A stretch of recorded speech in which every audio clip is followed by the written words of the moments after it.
Luis Alexis Sánchez en Valor Agregado. Lucha, buenos días. Hola Jennifer, ¿qué tal? Buenos días amigos. Y este es su segmento Valor Agregado, Economía, Finanzas y Negocios para tu día a día. Bienvenidos.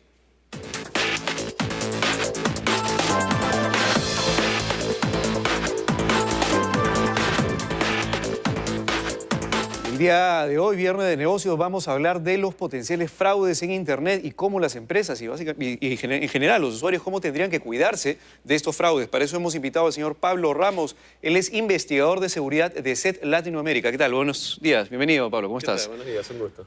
Me comentabas que hay en el Perú, han habido varios fraudes electrónicos, inclusive hay un fraude bastante conocido que me gustaría que empieces con ese fraude para que la gente en este sector, que básicamente es el sector de creación de planos, tenga bastante cuidado. ¿Nos puedes contar un poquito la operación Medre? Sí, particularmente Operación Medre, lo que se resalta es que de los laboratorios de SET hemos estado analizando y se detectó particularmente en Perú un brote muy importante de detecciones para una variante conocida como ACAD Medre, que este código malicioso lo que hace es afecta principalmente a la suite de AutoCAD, lo que hace todos los software que son para creación de planos, una vez que infecta el equipo, lo que hace es empieza a reenviar todos estos correos, a todos estos planos, a cuentas de correos en el extranjero, digamos. Particularmente los servidores habían encontrado que estaban en China.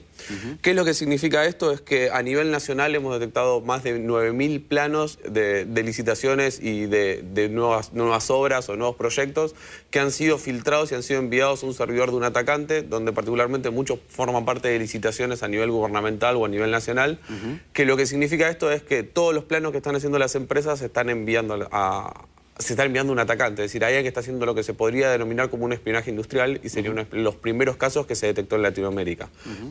Esto ha sido este año, ¿no? Sí, particularmente los primeros brotes se habían empezado a detectar a partir de febrero.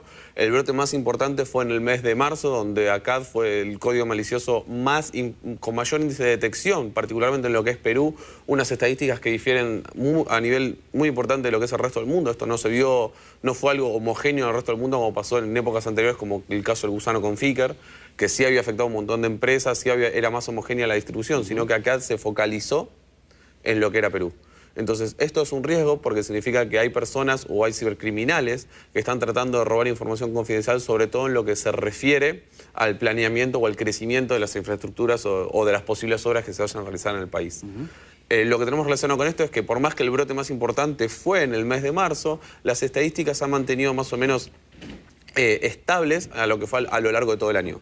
Es decir, ACAD Medre no sigue siendo el código malicioso con mayor índice de detección en Perú, pero sí los niveles lo han mantenido dentro del top 10, en relación con otros códigos maliciosos más orientados al robo de información de usuarios o de empresas. Ahora, este es un solo ejemplo y esto es básicamente para, digamos, el sector que genera planos en una computadora, básicamente vía AutoCAD. Pero así como esto, en otros sectores también existen vulnerabilidades. En general, en las empresas hay una vulnerabilidad alta por un tema de información. Es decir, toda la información que existe en una empresa, que principalmente está en un servidor o inclusive en la nube, existe, digamos, un problema potencial de que esta información sea extraída. ¿Nos podrías dar, digamos, algunos consejos para que, de repente, los empresarios que nos están viendo puedan tomar en cuenta algunos temas para poder cuidar que esa información finalmente no salga de su empresa? Sí, bueno, particularmente nosotros de SET tratamos de trabajar mucho en lo que significa la seguridad o lo que es la concientización acerca de los problemas que puede traer una brecha de seguridad. Particularmente, 6 de cada 10 usuarios podrían dejar un servicio si ven que su información se fue afectada. Es decir, si confiaron sus datos en una empresa y la empresa fue atacada y se robaron los datos, podría llegar a perder el 60% de la cartera de sus usuarios. ¿Qué significa esto? Bueno, que la fuga de información en realidad es una de las mayores preocupaciones de las empresas. ¿Qué significa fuga de información? Significa que alguien accede a los servidores de la empresa, puede copiar la información, la extrae y después la publica en el mercado o la vende en lo que es el mercado negro. Entonces, para evitar todo ese tipo de datos, las empresas deberían implementar diferentes protecciones, no solo a nivel de endpoint, con una solución de seguridad, con un antivirus, sino que además tienen que sumar lo que es algunas metodologías para proteger la información. Por ejemplo, nosotros en SET Endpoint Solutions, las últimas versiones para empresas de SET, se incluyó todo lo que es el control de dispositivos. Es decir, que no venga un empleado y con una memoria USB se copie la base de datos de todos los clientes, o que a través de una página web no puedan publicar información confidencial de la empresa. Y yo creo que con el pasar del tiempo las empresas están empezando a ser un poquito más conscientes de la problemática de cuidar su infraestructura tecnológica. Hoy en día la infraestructura tecnológica es muy importante, está presente en todos lados y vamos hacia ese camino. Entonces, Claro, ahora, pero a ver, cosas para que la gente pueda entender y además para que la gente pueda hacer finalmente el día de hoy, el día de mañana en sus empresas. Por ejemplo, un empleado podría entrar a una computadora y llevarse información directamente extrayendo, por ejemplo, todos los usuarios y los passwords si es que fuera accesible fácilmente del servidor de una empresa. Para que una de las cosas para evitar esto, ¿cuál sería? Cortar los accesos a los pendrive en algunas computadoras que tienen acceso a información importante, por ejemplo. Ejemplo, esto es una metodología. La primera sería controlar el nivel de accesos tanto a la información digital como a la información física. Un problema muy grande es que todos suelen compartir una impresora en una empresa y por ahí el gerente de finanzas o el gerente general lo que hace es manda a imprimir algo, se olvida que lo mandó a imprimir, en realidad dejó información confidencial ahí. Que eso podría ser extraído por empleado. Entonces, en primera instancia, hay que conocer el manejo de la información y cómo es que se maneja, cómo es que se gestiona esa información a nivel interno de la empresa. Otro punto de vista muy importante es fomentar lo que es la educación del punto de vista de los usuarios. ¿Qué es la educación? ¿Qué es educar a un usuario? Bueno, es tratar de capacitarlo en lo que sería materia de seguridad informática. Por ejemplo, simples cursos acerca de cómo manejar la información, de cómo enviar, si se envía un correo con datos sensibles, que la información vaya protegida con una contraseña. Por ejemplo, que si no se instalaron las actualizaciones de seguridad, salte una alerta en el departamento de IT o el departamento de seguridad. Tratar de acostumbrarnos a actualizar todos los sistemas operativos, de instalar todos los parches de seguridad, ya que esto minimiza la posibilidad de que ser atacado externamente por una persona o incluso internamente. Claro. Ahora, por ejemplo, una de las cosas que se está viendo, que se están haciendo ya en las empresas es que dentro de los contratos de trabajo, cuando alguien empieza a laborar en una empresa, existe ahora una cláusula que ya es, digamos, explícita, que antes era implícita, que habla sobre la confidencialidad de la información y, digamos, que existe inclusive un tema penal si es que alguien entra, inclusive un tercero, que subcontrate la empresa un tercero, tenga acceso a los servidores y pueda jalarse esa información. Existe ya, digamos, contratos que tienen ese tipo de cláusulas, ¿no?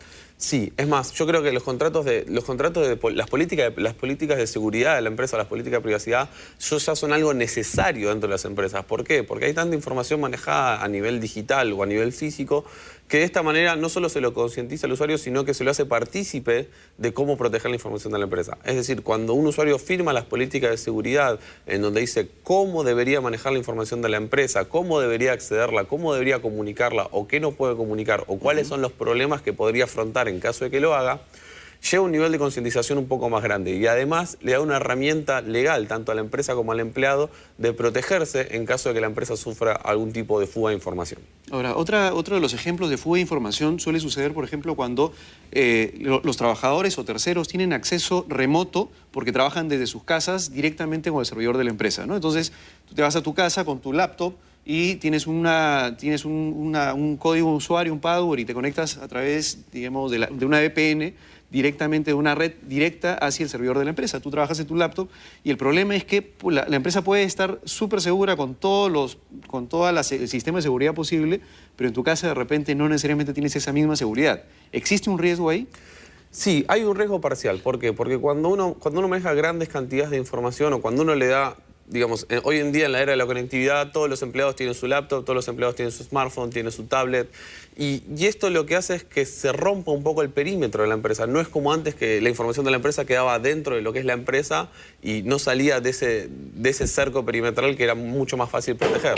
Hoy en día un empleado que se lleve particularmente una laptop o que en su casa ingrese a través de una VPN podría llegar a ser vulnerable. Pero ¿por qué es que un empleado accediendo de su casa podría llegar a aumentar las probabilidades de ser víctimas de un ataque?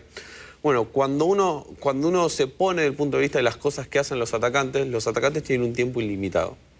Con decir un tiempo limitado es que se arman de mucha paciencia y tienen disponibilidad para cuando quieren atacar una empresa, tratar de hacerlo en diferentes etapas. Y lamentablemente uno de los puntos de acceso más sencillos para los atacantes es lograr un acceso a través de una credencial de usuario. Digamos, se detecta a un usuario, los usuarios hoy en día a través de las redes sociales dicen dónde trabajan, dicen cuáles son sus horarios, dicen qué están haciendo, dicen desde dónde se están conectando. Claro, digamos, alguien entra a Facebook y sabe exactamente qué trabajador está en qué área de una empresa, un LinkedIn, por ejemplo. Particularmente sí, eso es alguno de los riesgos que se deben afrontar en lo que es la comunicación y la información que uno publica, ¿no? Es ahí donde es importante tener en cuenta qué es lo que uno publica en las redes sociales y qué no. Bueno, entonces, digamos, el atacante lo que hace es identifica al usuario al que quiere infectar, trata de hacer un ataque dirigido a ese usuario, ya sea a través de metodología, digamos, a través de contactos personales, a través de redes sociales, de su correo personal, de una cuenta de LinkedIn o como fuera, y obtiene el acceso. Una vez que obtiene el acceso, cuando el usuario se conecta a través de la VPN, va a tener un acceso con el usuario de la VPN de la empresa.